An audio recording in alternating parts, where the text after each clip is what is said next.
Welcome to Talk Cosmos, the show where Sueroseminahan and her panel of guests bring you insightful conversations to awaken consciousness for soul growth.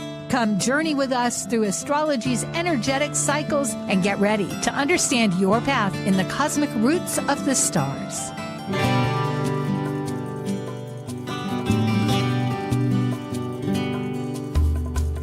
Hello, everyone. I'm Sue, and this is Talk Cosmos, and today, well, we're just pre-recording a couple days ahead, but it will be showing on the 20th, and the new moon is going to be on the 25th, so we have a little bit of time here, and it's in Leo. Leo is fire. Leo is one of the new moons that particularly has every intention you desired, because it's all about actualization. It's about manifestation, and one of the archetypal mantras, or whatever you want to call it, don't take me literally, take me an analogy, right? I'm kind of a wide open screen of description, I hope, to inspire you. But it is leadership, and that's what, looking at it, I chose. But leadership really begins within. In fact, every manifestation begins within.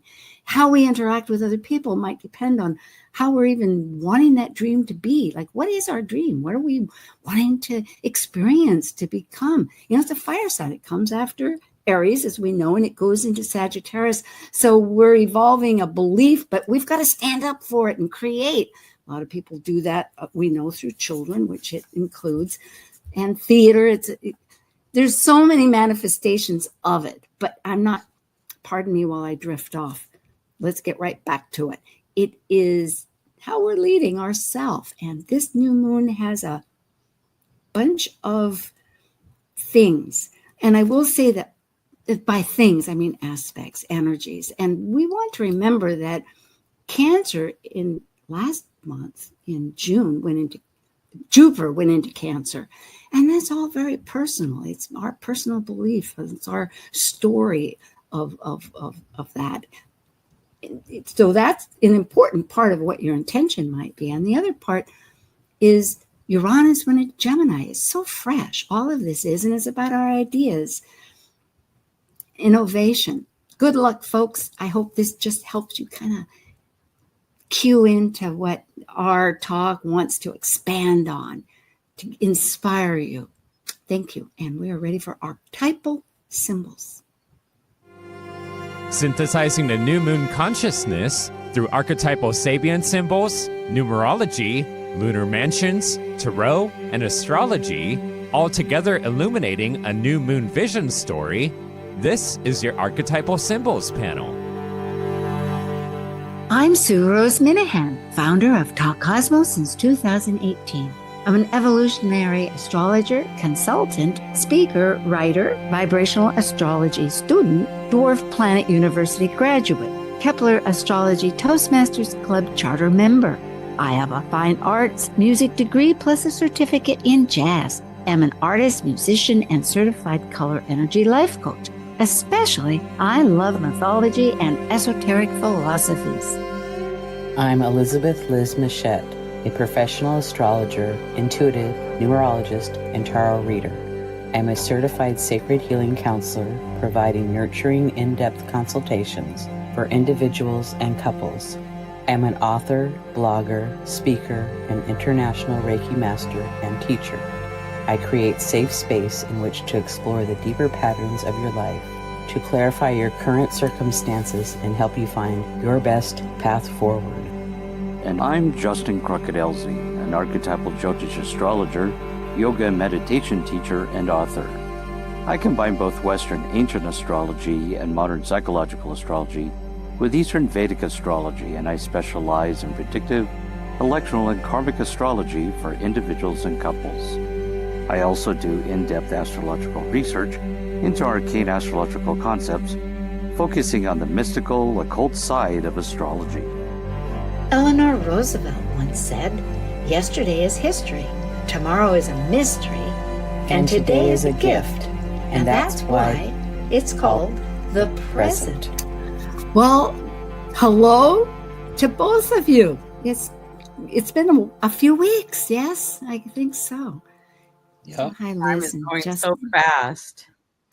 It is. Now, is it just, how is that showing up on? Yes, sometimes Maybe it's my screen. I don't know. Well, I'm going to go back to there. People may have noticed I've got a new view. Oh, there we are. Okay, thank you. Whatever. Computers, technology. I'm getting quite related to Uranus happening. Let's look at what we're looking at, Sue, and to you. Last month was karmic readjustment. It was a personal planet. Now it's about leadership in a nutshell, in a sense. It's really, what is leadership? It is internal. It's how we might exude it. So that'll be our way of thinking about it, I hope. The sun rules it rather than the moon last month. It will happen on the 24th of July in the afternoon in Washington, D.C. at 3:11 p.m. Any thoughts? No? Shall we lead on? Okay. Yeah, going. Archetypal consciousness. This has a conversation. Leo, it's that, I have creativity and leadership. Yeah. Well, it's at such an early degree. It's like we get to test things out, I think. It's like being very young. It's like just in the sign 2 degrees. So it's like that youngness and exploring and what would I want to do, and maybe we want to do a lot of things, but we can only do 1 or 2 things. Yeah. Well, those early degrees of Leo really speak to the authentic self-expression of the individual, and the individual trying to actualize and express its authenticity in this world. And this is why it relates heavily to creativity. And so if we look in the first degrees of Leo, it's a lot of it's about actualization of self. Indeed. In that process, Leo is so generous in many ways, that radiation going out. And I didn't mention it here, but Mercury is retrograde in Leo. And for this new moon, in fact, it will start, today is the 17th that we're recording this, pre-recording because of our own agendas. Tomorrow it goes into, but it transits, apparent transit at 15 degrees Leo, and then it goes back to 4 degrees as of, I think, August 11th, just to bring people up that it won't go back to this degree, but as we proceed, for those Leo people, it will, well, for any fixed sign, it's and the thing about when we talk about Leo and Aquarius, they're very individualistic signs. If anybody has their nodes in these signs or their sun or the moon, they're more individuals, because that's really kind of the Leo Aquarius archetype there. And to your point about Mercury being in Leo, that's a creative mind. That's spontaneous. That's brainstorming. So the fact that Mercury's going retrograde, for those that may have something in Leo and that going, it could be like, kind of going back and reviewing your creativity and your brainstorming ideas. Usually I find that people with Mercury and Leo make good creative writers. Creative thinkers. So just to bring focus a little bit for overarching, our theme is, one theme was the leadership. And reviewing that, I realized that Uranus in Gemini and Pluto in Aquarius, and all the fire signs, besides this one that we'll see Pluto is really there trying to change that idea of our Leonian manifestation, that today's thoughts are choices and collaboration. A lot of C words, cooperation. Did I say that? Choices, collaboration, cooperation, they kind of rhyme. But anyway, so just thinking about it, because if one's going to do a huge painting, for instance, how are we going to exhibit it, or what's it about? It could go on and on. But it is very internal. That is where it starts. It's what's your own feeling, and perhaps just seeing that choice could be part of it, that as a leader, one doesn't have to be the dominant feature, which in today's world still seems to be the one of, not always. I might be going too long on this, because if you take Amazon or Google, they think, as far as like Google, they think more of a cooperative group of people for a long time. And I think many groups do. And when I read about things like the art groups that are losing their monies, they are now thinking within their community to come up with new ideas. So in some sense, it is leadership on that scale. But what can we do? We have to start here. And that's, I think, where most of our conversation is going to focus. Well, and just looking at the choices that we personally have made, and are we collaborating with people that we want to collaborate with? Maybe we want to collaborate with some new people. And we've even changed and they've changed. So now it's time to maybe start a new journey. That's a great point. Yes. We've always brought in some tarot, and the two obvious ones, although there's others that could be included, but would be the strength for Leo, if I'm right, and the sun for the sun, which is 19. Yeah, and it's like, taming the lion, or being one with the lion, and regaining strength and courage. I always think of courage with that card. How about you, Justin? I think you hit the nail on the head with that. That's the way I see it. Yeah, there's a lot of self-confidence with this, and that courage is part of it. Sometimes we can be very fearful about something, but still we muster up that courage just to plow through. In fact, that seems to be a big friend of a lot of activities. I mean, on a personal, insightful basis. So there's strength to go ahead, yes, for these intentions that we might have, especially during that creative recheck process with Mercury happening. Well, and sometimes you have to go in and regain your strength at times. Yes. The Sabian Symbols, they're mystical imagery, channeled 1925. Medium Elsie Wheeler and Marc Edmund Jones. And there's lots of thoughts of making it a story, which it does have. By itself, it has a story. But because we involve 3 of them for the ascendant and the midheaven and the new moon itself, because we are anchoring this with the time zone of the United States, as we're continuing to engage in many dynamics as a nation. So we're seeing it, how does that overlay? Because wherever you live, you're going to have a different ascendant, but we're using the U.S. as that touchstone. But we're going to 2 of them instead of 3. At one time we did 4, and we won't drop from here on. But this is really like, what is happening with that Sabian and what possibly might go ahead? And if any of us want to bring up what happened previous, super. They will be at 20 degrees 21 of Scorpio for the ascendant, for the MC 1 and 2 degrees of Virgo, happen to be right on my Saturn. And for the Leo new moon, of course, why do I have 4 degrees for the Leo new moon? That's a big boo-boo. It's 2 and 3. The Sabians know better. Okay. Yep. As much as I love perfection, it seems to elude. All right. The ascendant, the 3rd decan of Scorpio at 20 degrees, which, Liz, why don't you start? A woman draws away 2 dark curtains, closing the entrance to a sacred pathway.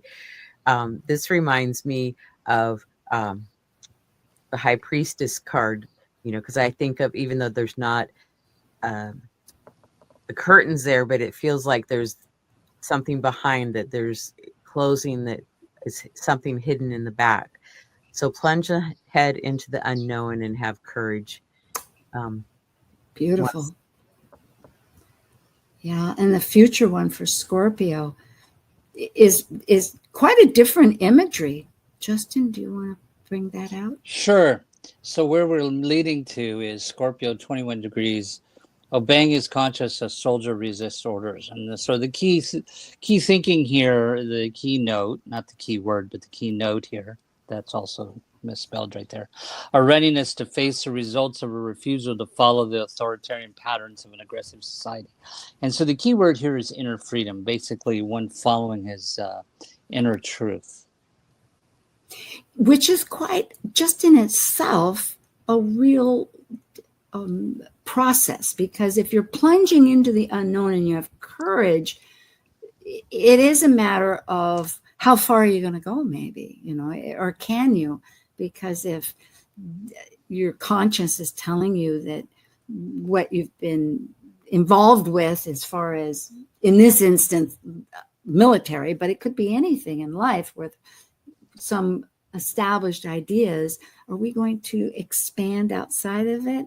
But it's that, so in a sense, it's really maybe not acting on it, would you both say, but more feeling it, knowing it, part of that internal process. Well, listening to yourself, yeah. That's fine. You're getting is important. Because a soldier resists, okay, yeah. Well, it does show that there's a lot to, with Scorpio always, we're going to uncover a lot of depth and see the story, perhaps, what we're engaging in. Well, for the present, Justin, you want to start with the present one and expand on it? I know that is. So the present is Virgo 1 degree for the midheaven for the West, for the United States. And in a portrait, the significant features of a man's head are artistically emphasized. So the keynote here is the capacity to picture oneself clearly, the salient features and overall meaning of any life situation. So basically, we're talking about someone with a really good extreme objectivity. And that's really what the Virgo degree, first degree is. It's a very it's extreme objectivity and discrimination. And so that's really what our key word here is, implied in both analysis and intuition. That's a powerful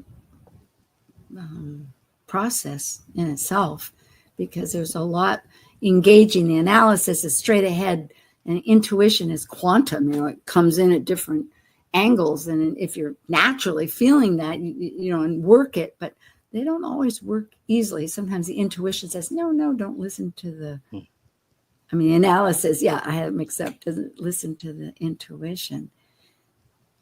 Well, the future, Virgo 2, a large white cross dominates the landscape. And it's the wisdom and compassion from suffering and isolation that it brings it. So it's liberating. It really seems, I know that some of these are quite with the idea of the religious, everything has imagery. And it doesn't mean that we're attaching to it for that. I'm speaking to our audience. But what's both of your thoughts about this one combined? Well, it reminds me of marking a spot where something has occurred. And, like there was the flooding in Texas. So it kind of reminds me of that like there's some major thing has occurred. And, there's been suffering with that. And it brings isolation because you can't get there when something's flooded. And so lots of times the area is marked by something so it's reminded me of that. Yeah, I don't know, liberating. If we, I guess, introspect using all of this combined, not disintegrate. Oh, I put words together in the brain. It's like, what? That has no sense at all. Disseminating?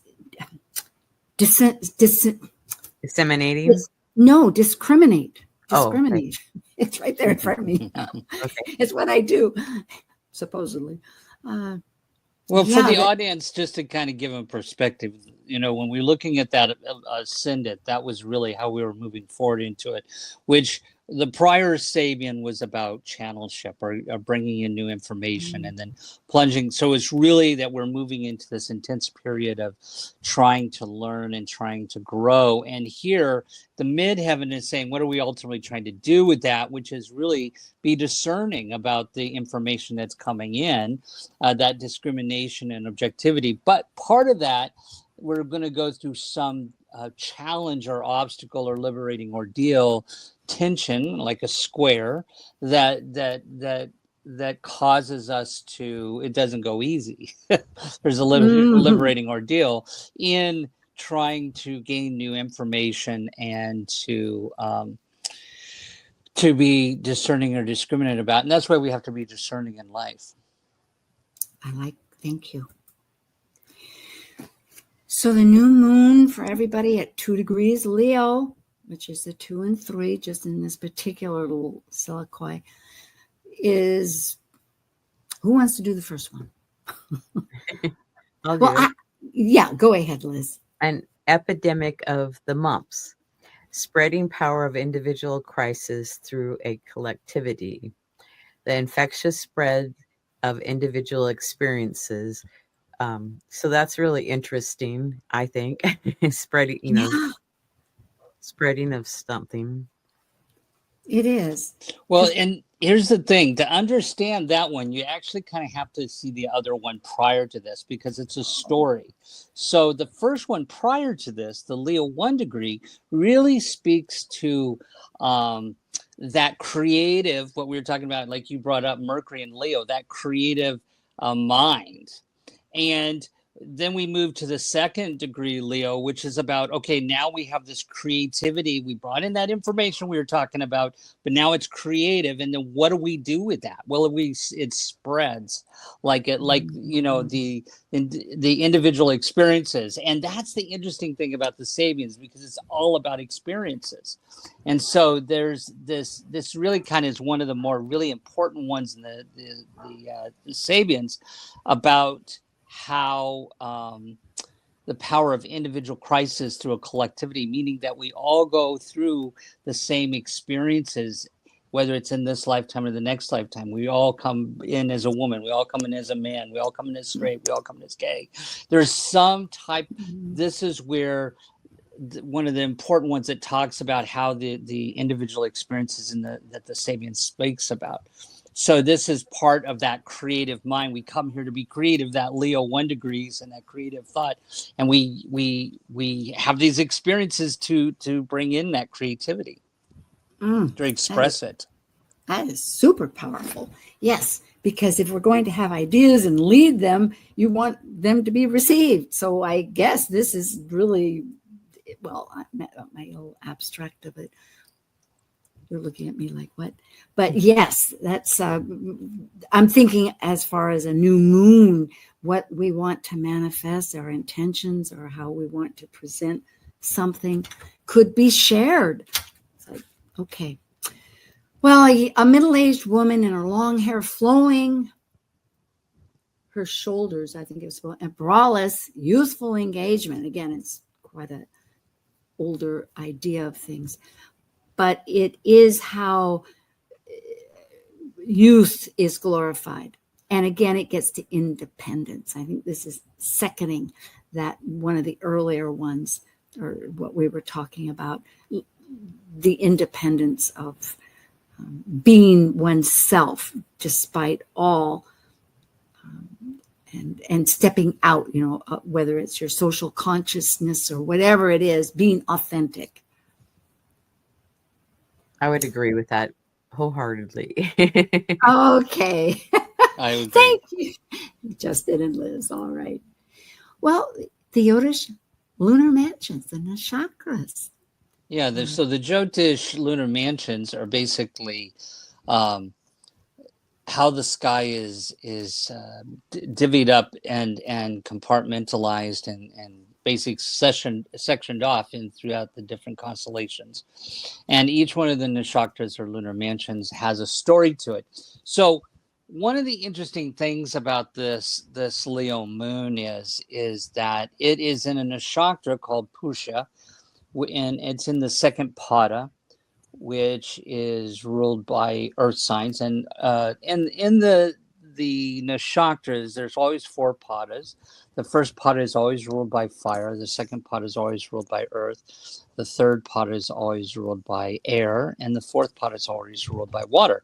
So in this particular one, Purusha is called the star of nourishment, and so the themes here is really about nurturing or caregiving. And you had mentioned on that first slide about karmic readjustment, going back to the new moon from past month, which is about reorientating one's emotions. And this one, now that we've reorientated our emotion or realigned our emotions, that now we're going to use those emotions and we're going to nourish others or nourish ourselves. And in this one, because the ruling planet is Saturn and the Navamsa is Virgo, if a person has their moon in this, they'll be the type that will make caregiving or helping others like a duty. And what they're supposed to learn here is to be more focused on the feeling or connecting with emotions. And so it's about giving without expecting anything back. Of course, the Leo is always looking for something back or some recognition. So this comes in and says, no, you're not going to get necessarily recognition.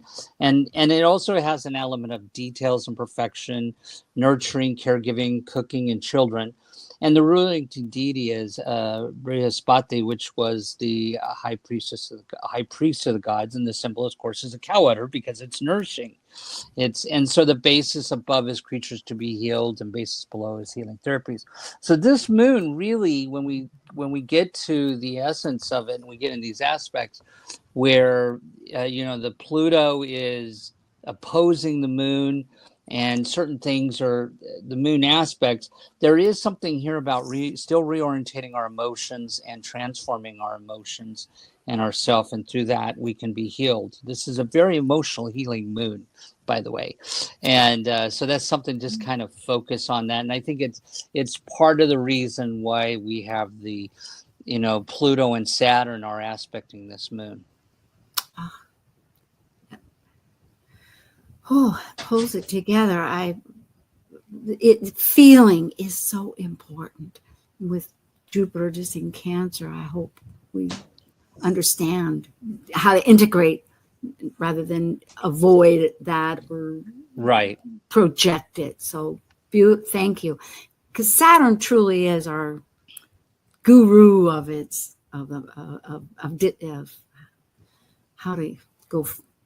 how to make form, how to do it. Thank you, Justin. The numerology, it's most interesting. It's 2, something we've used quite a bit in the past ones, but here there's a lot of 2s, and it makes this point of Thales pattern that we've brought up before, where there's an opposition, but one planet is sextile, which is connection, and the other, and also trine to those 2 points of the opposition, meaning it is the mitigator between what might be a tension, just looking at something across the aisle, although it doesn't mean it has to be a tension. But in this case, you have Pluto with the moon and the sun, which is exactly, I think, evident of this, what the nourishment needs, because it is emotional. Pluto involves what's underneath, what is obstructing, it's so many ways, but it's psychologically deep and amazing. No, wait a minute. Oh, Neptune, not Uranus. Big difference, folks, big difference.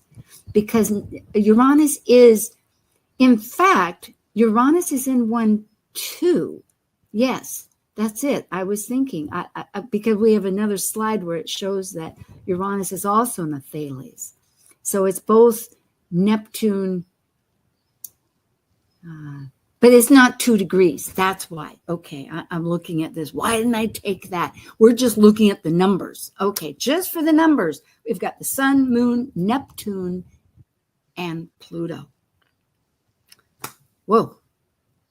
Well, and the number 2 is a social number. It's like doing things with partnership or doing things with other people. So we're looking at our manifesting what's Neptunian, what's our dreams, what's our, on the ideal part, the best part of imagination and ideals and visions. And perhaps too, where have we been deluding ourselves and where have we been escaping? It's a whole archetype of that. But there's a lot of motion, I think, just from this, as far as with others, then I guess is what we would think. And on an internal basis, because if it's the sun and the moon, that's our core ego and our emotional basis. And we're trying to create it, but it's needing a lot of, maybe how to find that dream is changing. A lot like what you said, Liz, whether that brings in different people or different experiences, or refocusing with Mercury, as it's going retrograde too. It's involved. Right. Come up with a new dream or fine tune the dream that you've had. Yeah, that's it. Well, we do need to take a break, I'm sure. And the new moon, it is an intentional time, 24th or a few days later on the crescent. Liz, I know you love new moons rituals. Right. I like to, put some kind of intention, even just one very simple intention for the new moon. And I do like to wait till the crescent. And oftentimes I'll write down things to release, to bring it in. And then I like to light a candle. It's very simple, but you can make it as in-depth as you want. Good. Well, unless we have another thought, I guess we'll get away and come right back, and we'll continue with what does the astrology say? We'll find out. Thank you, Liz Muschett, and thank you, justincrockettelzie. Okay, we'll be back. While we take a break from this week's edition of Talk Cosmos, let's take a look at this cycle's archetype. Currently, we are in the period of Cancer. By leaving a cycle based on connecting mental communication to the external, the energy of Cancer involves emotions, which create our personal story through our emotional associations and attachments. As a cardinal water sign that is nurturing, Cancer needs to process emotions in one's own internal rhythm of cycles in order to complete an evolution. Talk Cosmos brings insightful conversations to awaken consciousness for the soul growth with hour-long programs.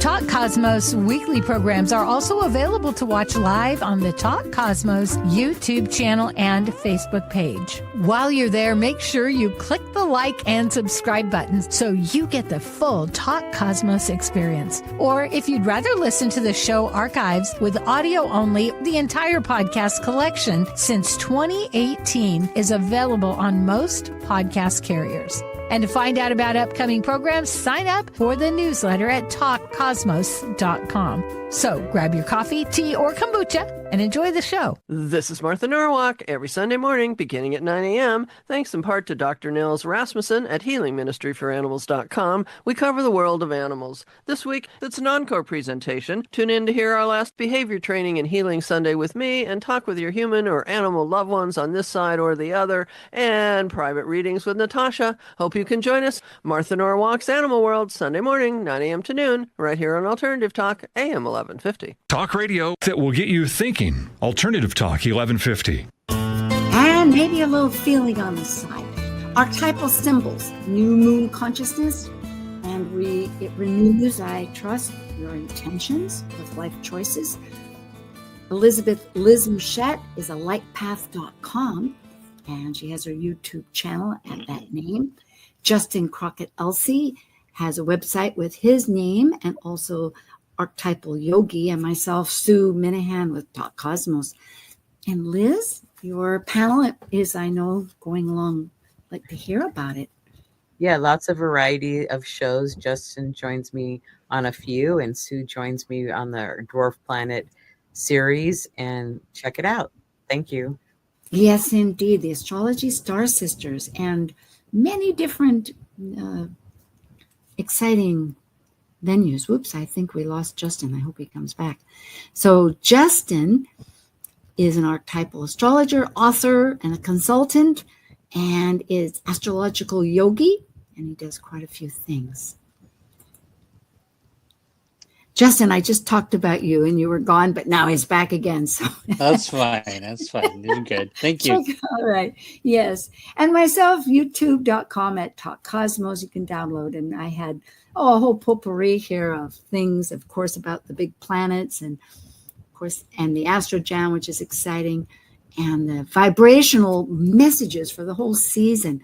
But going ahead, and also I worked with Liz. We did one on the summer solstice with the dwarf planets. That's either on her channel or mine at videos featuring me, Sueminahan. So thanks, everybody, for your support. And to remind folks, it's coming up, the first vibrational astrology conference. It's online. It's very reasonable. It's Labor Day weekend. So it is called Fractal Cosmos, and that's .org. But you might check that out. There's a beginner track for those people that are wondering what really is happening. A lot. We're going to get right to our charts. Oh, boy. This is the Leo new moon, of course, and July 24th. And this is the Washington, D.C. chart at 3:10:57 seconds. But you can round it off to 3:11. What stands out to me here is that Venus and Mars are in an action contest with the nodes, really. But there's more to it. Yeah, because you have this big T-square going on because Mars is conjunct the south node and square to Venus and Hygeia, and then to the north node. So that's a lot of action and adjustments that we're being asked to make. So yeah, and the north node has Nessus, which is another centaur that's very important. Nessus, well, Justin, you tell the story well, but it's really about endings and beginnings, or endings. He at any rate, how to interpret that. So what jumps out to me in this chart is the Mars Venus square. I think that's out of this, looking at this particular aspect, and the fact that they're both in mental signs of Virgo and Gemini here. There is some conflict between our desires and affections, our desires, what we desire and what we're thinking and what we're desiring, with Venus in Gemini there, and Mars in Virgo, which is being perfectionist and trying to analyze and get down deep in the weeds. And so there's some conflict between our desires and our actions, and they're not in alignment. And I think that's just something to be aware of, our communications, of how they're coming across to others. And it also means that, I think we've talked about this on maybe some other show, but Mars and Virgo likes to strategize and plan, and this is a really good time for purging, strategizing. And so this could be a time when people really, if you're a writer, this is a good time to edit your book. This is a good time to purge any type of, or clean up any type of communications, or anything isn't desirable anymore, Yeah, that Venus, good points. With Hygeia there wants purity of thought, perhaps, and the task is really the releasing point of the south node with that action. Mars and the square itself is very activating.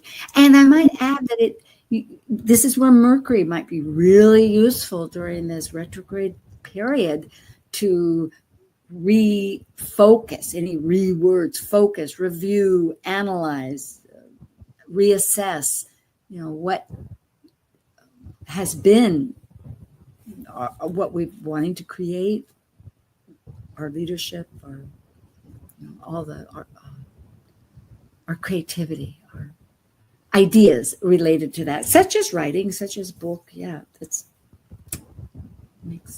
adds up. Liz, you're quiet. Should we go on? Oh, I thought you were going to switch the slides. I wasn't sure, Yeah. but No, I'm into it. I'm watching. I'm just trying to get to the next. Okay, fine. We will. Well, sacred geometry, Thor's hammer. Again, in this particular pattern, it's moving, it's dynamic, it wants change. There's a focal point that's driving that, because energetically, the aspects involve a square and half a square, and the other 2 points are actually square. So what does that add up to? Action, action, action. But it's like a wedge going ahead. What is it that we're looking at? We're looking at one with Ceres is going forward, and Ceres is out of bounds, meaning it's really listening to its own drum. And again, it has, I bet, a lot to do with that needing to nurture ourselves, which goes along with the nakshatra. Mm-hmm.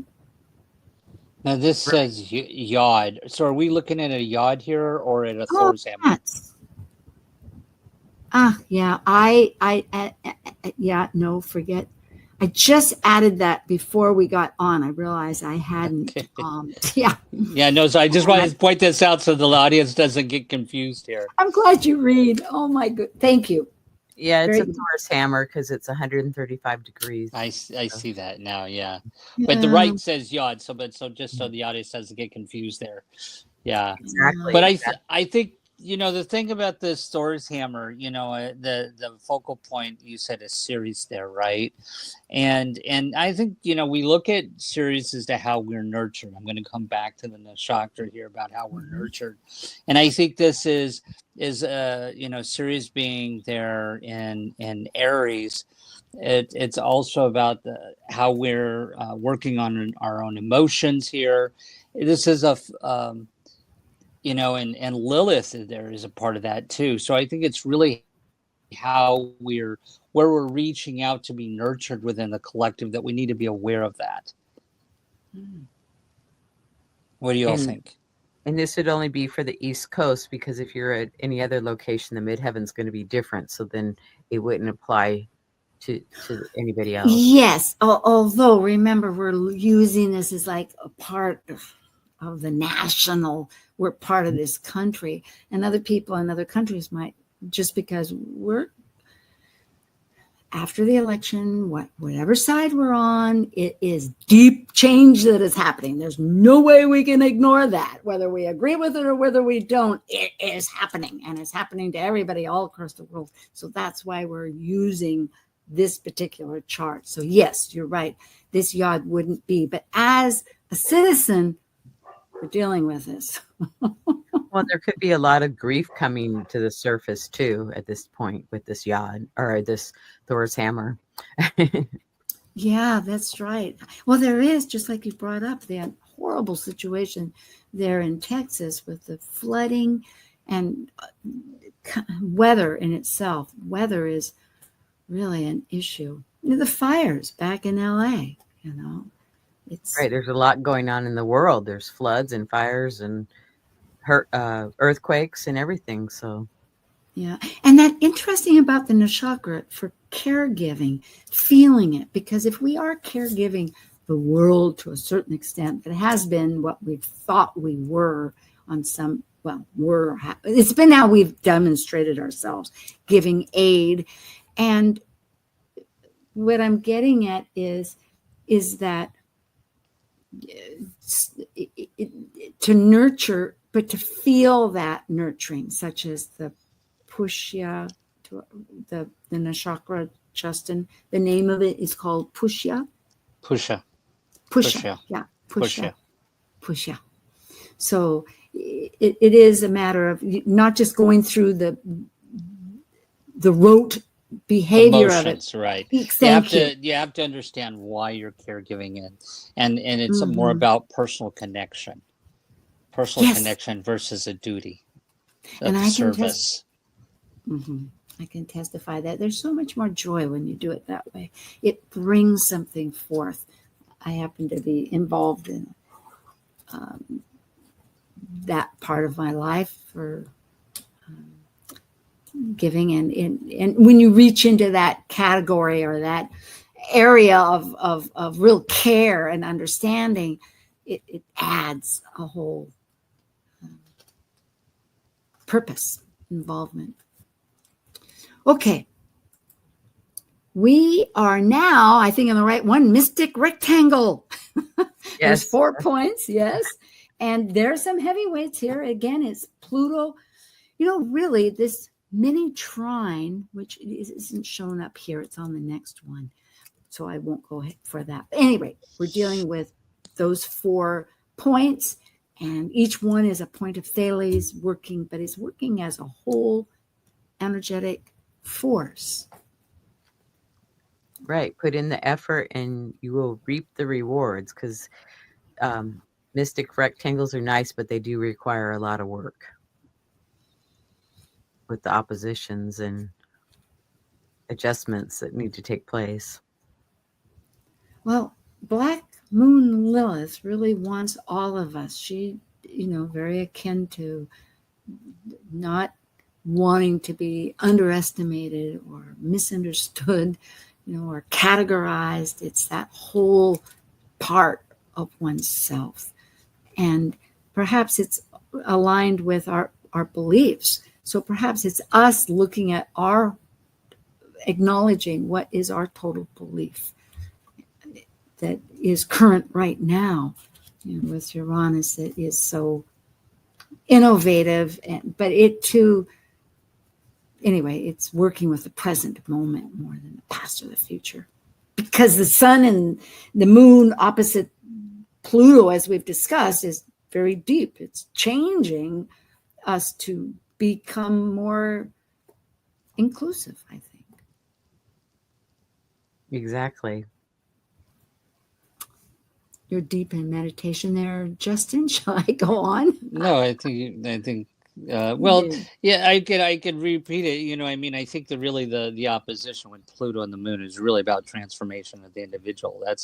Really comes back to the Leo degrees there, which is about creative self-expression and creativity and transformation of self. And with Lilith there, I think you were correct. That's really that you're on the head there with that's about belief systems. So it's how we, checking our belief systems and how we see it ourselves, having that discernment, that discrimination. And at the same time, I think that Uranus on the other end, on the other point of Thales, because a point of Thales is about a completion of a cycle, is really helping us to change our thinking, because it's opposite Lilith in Sagittarius, which is concerned with harmful beliefs or feeling we're being hurt by beliefs, right? So I think it's a really good mystic triangle. And like Liz says, you have to take some action, but it's really, I think, towards the transformation of the individual, the self. It's a busy new moon. Here we have for leadership overhaul, which again is starting from inside out in all these categories, a grand fire trine. And it involves the new moon, the conjunction between Saturn and Neptune, which isn't exact until February, but it's very close, within a degree, less than a degree. Maybe. And Black Moon Lilith again. Here she is activating it. And there's 2 kites points with that are points of need to work out. And to me, this is where I was saying that there's this mini trine that seems to be long-standing and so evident. And it's Uranus, Pluto, and Saturn, Neptune. And I was just listening to a vibrational class and reminding that the beauty, I call it the beauty, between Saturn and Uranus is that Saturn gets affected by Uranus, where it's making its own rules. It's not going to be necessarily be dictated to. It's leading. It's not just saying anything goes, but it's breaking some kind of pattern, some kind of conditioning to open up. it takes work to accept, to integrate that, to discern that, to fit into the dreams too that one has. Absolutely. So this flowing energy. Go ahead, Liz. Go ahead. Oh, Eeny, meeny, which one? Liz, start.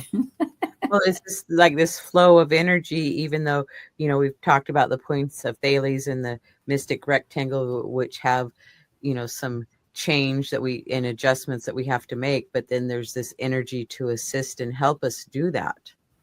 Mm-hmm. Justin. Yeah, and again, I'm not really sure I would go with overhaul is really kind of the thing here, leadership overhaul, because then that's more of a mundane thing. We're talking about the individual here. And I think, that first degree of Aries, that Saturn in first degrees in Aries is all about the individual and the focus on the individualization of self, and that's why we see a lot of what's going on in the collective with this isolationism and focusing on just me, the individual. And I think it's being really supported with that new moon in those first degrees of Leo. And I think it's really, that Lilith is kind of concerning me there with that a little bit. So I think it's really asking us to check our beliefs about, I think it's important to check our beliefs about how we're transforming ourselves and how we're thinking about ourselves there. And to your point, I love the trine with the Pluto Uranus. I mean, that's been ongoing, and it's just continuing on. That's not just on today, but that's been ongoing for those who may not know. And I think the Saturn, with the sextiling Uranus there, is giving us some pause, because it is asking for change. But anybody that ever has any type of Saturn Uranus conjunction or aspect in the chart, that they look for change, but they do it in a more conservative way. And I think it's, to your point, I think you're a little bit spot on there, that Saturn is I think a lot of times driving that, what really is the outcome there with that aspect with sextiling Uranus. We've spoken of what point of Thales is. This is a chart that people can see. And there are these other two just to bring up point, because there is one more chart that I want to get to before we close out. But one of them is, what's really important are the nodes, where we've gone, this Virgonian, that's Virgo nodes at 19 degrees that Mars just conjunct before that, to have discernment that we've brought up. Right. So, well, can I point out something important? I think that out of all the point of Thales that you pointed out, I think the one on here to me actually stands out more to what we're seeing going on in the collective, is because Jupiter in Cancer rules families and children, and it's opposing Pholus, which we know is one of the centaurs, and it's in Capricorn, and it's bringing this change of structure here. And as we see that, if we look at it from a mundane astrology perspective, we see this, that families being torn apart right now, and the whole structure, that's Pholus opposing Jupiter there in Cancer, and it's sextiling Vesta, the hearth. Yes. We're changing the families. We're changing the structure of the families around the hearth, and I think that's part of that. That's just a snapshot of a cycle of a theme that's going on there. Indeed. Here is the United States on the inside, that Sibley chart, July 4th, 1776, 5:10 p.m. in Philadelphia. And on the outside is the new moon on the 24th. And as we see, boy, what do we see? We see that transiting Venus is conjunct Mars, for our Mars of this nation, at 21 degrees. 22, it's 21 degrees Gemini, and Venus is at 22, but that Mars is out of bounds, and along with Venus, natal out of bounds. And on top of that, that Mars, we have a Mars square that's happening with it, because Mars transiting a square that one, along with, so that square that we saw between Venus and Mars is actually engaged with what is our dreams of Neptune. Yeah, speak. Do you have a thought? I hear something going on. It's No, that whole thing is, it just, I know we could do this on the show, but that south node in Mars on the Neptune in the ninth house of the judiciary. This is why we're seeing all this stuff happening with the judiciary. But yeah, it's a lot of changes happening. What do you think, Liz? Oh yeah, just breathe and go with the change. Yeah, it's co-creative right now, folks. Just realize that it does start inside. This is your new moon. So make those intentions. Key to nurturing. Nurture ourselves on this new moon. I like it. I'm getting very important. Well, okay. Blessings. Happy summer. Thank you for joining an insightful conversation on Talk Cosmos, the show where sueroseminahan and her panel of guests awaken consciousness by connecting soul growth patterns with astrology's energetic cycles. Be sure to tune in next week, same time, same place, to continue your journey through the roots of the cosmic pathway.